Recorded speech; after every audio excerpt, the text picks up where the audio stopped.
Are you feeling a little lost trying to figure out the old versus new tax regime this year? Yeah, you are definitely not alone. So let's cut through all that confusion. We're going to walk through a really clear way to think about this so you can make the right call with confidence. Let's get right into it. Here's something that might surprise you. Most of us, we don't actually choose our tax regime at all. We just, click whatever the default option is in our company's payroll software and just move on with our day. And then the confusion hits, right? Usually much later, when you realize a deduction you were banking on doesn't apply, or that final tax number just feels off. If that feeling rings a bell, trust me, you're not imagining things. The rules of the game have changed, and whatever strategy worked for you last year, well, it might not be the best one for you today. So let's start with exactly why this decision is so much more important for the financial year 2025-26 than it's ever been before. A few really key things have shifted. First off, the new tax regime, it's now the default. That means you have to consciously opt out if you want to stick with the old one. The tax slabs themselves have changed too, so any advice you got last year is probably out of date. And that's exactly why making an intentional choice, instead of just running on habit, is so crucial right now. Okay, so let's try to reframe this whole problem. Instead of getting lost in a sea of numbers and calculations, let's think about it in a totally new way. This choice, it's really about your personal financial style. And here's the core difference right here. The old regime, well, it rewards active, hands-on financial planning. If you're someone who consistently invests, claims house rent allowance, and pays those insurance premiums, your effort really can lower your taxable income. On the flip side, the new regime is all about simplicity. It offers lower tax rates right off the bat, but it does that by taking away most of those deductions. So, let's just change the question we're asking. Instead of asking which one's cheaper, try asking yourself this: am I an active tax planner, or do I really just prefer simplicity? Answering that one question honestly, you'd be surprised how much clarity that can bring. All right, with that new mindset, let's walk through a super simple 4-step guide to find your answer. No guesswork required, I promise. Here's the game plan. We're going to start with how you earn. Then we'll review the deductions you actually make, compare the final numbers, and then we'll think a little bit about your long-term preference. See, it's a pretty straightforward path. Step 1. It's not about how much money you make. It's about how you make it.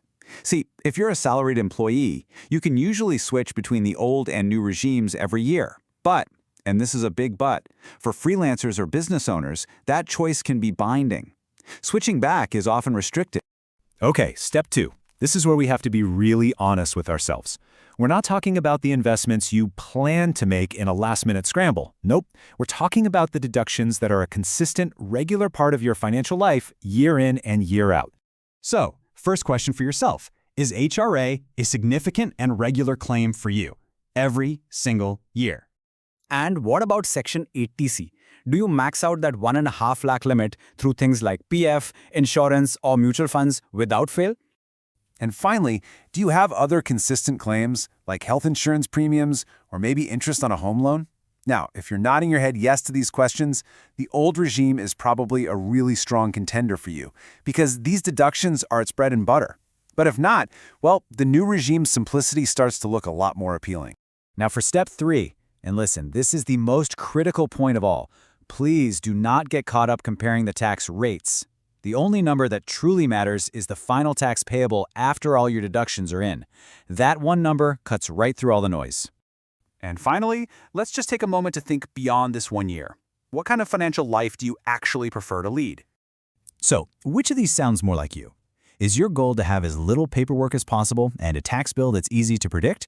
Well, that's pointing you towards the new regime. Or do you value the flexibility to optimize your taxes through investments and careful planning each year?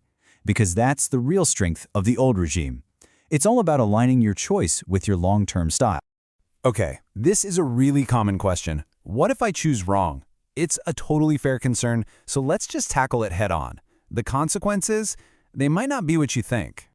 For most salaried people, picking the wrong regime just means you might pay a bit more tax than you needed to. The good news, you can often fix this when you're filing your final income tax return. But for freelancers and business owners, the impact is bigger. Your choice can lock you in for future years, which makes getting it right the first time that much more important. So what's the big takeaway here? It's actually pretty simple. There is no single best tax regime for everyone. The right choice is deeply personal. It's the one that just fits with how you earn, how you save, and your whole philosophy on financial planning. It has nothing to do with what worked for your friend or what you saw in a headline. And hopefully, with this framework, making these kinds of decisions doesn't feel so intimidating or rushed anymore. Instead, it can just become another part of a smart, intentional financial routine that you practice every year. So, I'll just leave you with this one last question to think about. Is your tax regime an active, informed choice, or is it just a habit? The power to decide is entirely yours.